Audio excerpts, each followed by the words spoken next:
I was thinking about getting some air and going outside, but it turns out there's a tornado warning going on, so I'm just gonna film a video instead. Today we're gonna be reacting to Locked Up and Forgotten, India's Mental Health Crisis. We're 1 second in and I'm already mad. आणि त्या लोकांनी काय करतात मग ही लोक काय करतात साखळी बांधा हे बांधा.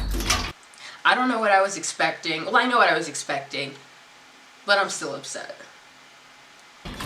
A doctor can do anything to the woman and no questions asked. This is triggering. This was a bad idea. Oh well, whatever. Okay. I mean, this is what some people have to go through. I started asking them, what are you giving me tablets for? What is this medicine for? I was not sick, but I was being made sick. So, I don't expect anybody to be treated well just based off of the fact that this is in India. I only know about mental hospitals in America. But, let's see what happens. So right now we're going into a dargah, which is essentially a mosque, and people in this area bring their mentally ill relatives here. There isn't much awareness about mental illness, so they think that they're possessed. So they come to places of worship in search for a cure. Okay, that reminds me of how people would say that to me, like, no, you're not mentally ill, you have superpowers. And obviously when it's happening to you and you have a choice between having superpowers and being mentally ill, you're going to choose, oh, well, I have superpowers, so then you start to believe it. And then a problem it causes is when you think you have superpowers and then so many people are telling you have superpowers that when people tell you you don't have superpowers and that you're messed up in the head, you think, oh, well, you're just jealous. You're jealous of my powers. You wish you had these powers. And I wouldn't be surprised if that's how some of these people feel. For centuries, mental illness in India has been associated with the supernatural. Many believe that it's a result of black magic, divine retribution, or demonic possession. This dargah is a shrine to the Sufi saint Baba Azad Pir Musa Qadri. It's believed that he has the power to banish evil spirits. और जिस वक्त तलवार आती बाबा की यहाँ अंदर तो जिनके आंख में बला है ऐसा आपका जिंदा करिश्मा परंपरा 550 साल से ये होती है तो ये हम तो पुजारी छे तो हमारा काम है उनके लिए दुआ मांगना. This actually happened in Africa to my brother. We brought him to a pastor. This was in Africa, mind you. We brought him to a pastor and he prayed over him. You know, we thought it was a good idea at the time, and needless to say, it didn't help, like at all. Stigma against the mentally ill is widespread across the country. Stigma is widespread across this country, too. It's just significantly worse here. That's not good here, either. At its core is the belief that mental illness is untreatable and a sign of weakness. As a result, very little mental health care is offered, and patients are considered degenerates. So with a lack of proper medical treatment or education, faith healers fill the gap, and these misconceptions persist. This reminds me a lot of how in Africa, there would be people who were mentally ill. I didn't know that. Well, I knew it, but I didn't really think that much about it. But there would be people who would harass. There was this one guy who would always harass us on our way to school. He would be just yelling utter nonsense. And he would always carry like a bag of rocks with him wherever he went. And looking back, he was probably very mentally ill. And the society doesn't really have anything to do with those kind of people because it's already pretty impoverished when you're healthy, you know, so they don't really have the kind of money to look after the infirm. I don't know. That's what it reminded me of. The rituals to drive out evil spirits can have dangerous consequences. आणि त्या लोकांनी काय करतात मग ही लोक काय करतात साखळी बांधा हे बांधा येड्यात काढून त्या माणसाला मारतात. म्हणजे जिथे दवा करायची तिकडे मारामारी चालू असते. I'd like to think, I mean, I can only speak for myself being mentally ill, but I'd like to think that if I wasn't mentally ill and you tied me up for long enough, that would drive me crazy. So, I'm sorry. I'm trying to approach this logically and it's not making sense. Obviously, it's not going to make sense. Women with mental illness are treated as less than human. This attitude leads to a system rampant with abuse, where a woman with the slightest hint of mental illness, real or imagined, can be committed by her family with no hope of getting out. These buildings are in pretty poor condition. They were literally built in the colonial era when the British were here, and they haven't really been updated since then. And there's grates on every single window. It looks like a prison. Dr. Guthe is the deputy superintendent of Thane. Mental health में कैसा है patient का relative इतना care नहीं करते हैं ज़्यादा जितना शारीरिक बीमारी वगैरह हो गई तो उससे कम करते हैं ऐसा बहुत सारे पेशेंट्स 20-30 इयर्स तक रहे हैं यहाँ पे She led us into the women's ward, which, unlike the men's ward, could only be accessed through a locked gate.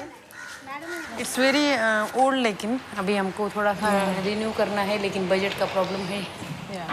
So without that much funding, where do the patients sleep? Do they have to sleep on the floor? Do they have beds? We are having beds but they are not sufficient for the patients so we are the floor beds. That's just because of not enough money and overcrowding, right? There's so many patients. इथे काय करता मध्ये जा ward मध्ये जा ऊन लागते ना There is no law or policy which governs what can happen inside an institution. We've heard about sexual abuse, over-medication, forced drugging, forced shock treatments, seclusion, solitary confinement. A doctor can do anything to the woman and no questions asked. Once admitted into a mental institution and declared mentally ill, a person is considered legally incapacitated and is stuck inside with little say in how they're treated. There have been reports across India's mental wards of negligent and even improper care, including rounds of electroconvulsive therapy, or ECT, often forced and without consent. This one female ECT room is there. Routinely we are giving this ECT. हर रोज तो 25 तो रहते हैं patients. Most of the mental illness. ECT is usually supposed to be seen as like a last resort. It's pretty controversial now. I considered getting it this year, actually, but things ended up working out in my favor, and I'm not feeling so bad anymore. But oh my god, it looks like they're giving it out just like they would give a normal mental patient pills. And you're not supposed to... Okay, fine. I mean, it's not fine. ECT is primarily prescribed as a last resort and in the most difficult to treat cases. The procedure involves a series of electric shocks to the brain to induce seizures and can have severe side effects, including long-term memory loss. How about this mattress on the floor? What's this for? So we are keeping the patients after the CCT here, na? So there are patients lying down over here lying as down on patients this. After getting... After they get consciousness here, respiration. I was given ECTs and I was not told about it. So you were given electroshock therapy with no consent? Yeah. I went unconscious and after that, I don't know what happened. But the side effects were like I was turning to be a vegetable. Man can easily do things and get away with it because the system is such that doctor is talking to the patient's relative most of the time. And many women also are very submissive. So it can happen in India, it can happen. These things do happen. Though Vidya was able to eventually get out of the mental hospital and contest her husband's claim of mental illness, she is a rare exception. I mean, I'm not gonna lie, it seems like India's a crap place to live if you're a woman, let alone a mentally ill one. I'm glad I don't live there. I mean, I'm glad I'm not in a mental hospital right now, let alone an Indian mental hospital, if you can even call it that. It's more like an Indian holding cell, if you can even call it that. That wasn't humane, that wasn't right. But, you know, a lot of the stuff that happens to people in India, especially women, is not right. Like I said, I don't know what I was expecting going into this, but that was something. Well, you guys, let me know if you want me to react to anything else. I don't know. I'm kind of bummed out because of that. I'll have to watch something happy now. So I'm going to go sulk or something because that was really depressing. Waiting on that tornado. At the end of the day, these people are still human, but they're not being treated like humans. It's not fair. It's not fair at all. Anyway, like this video if you liked it. Obviously, I don't like that video, but let me know if you want me to react to more stuff, and I'll react to it. That's all for now. I'm gonna take a break and go.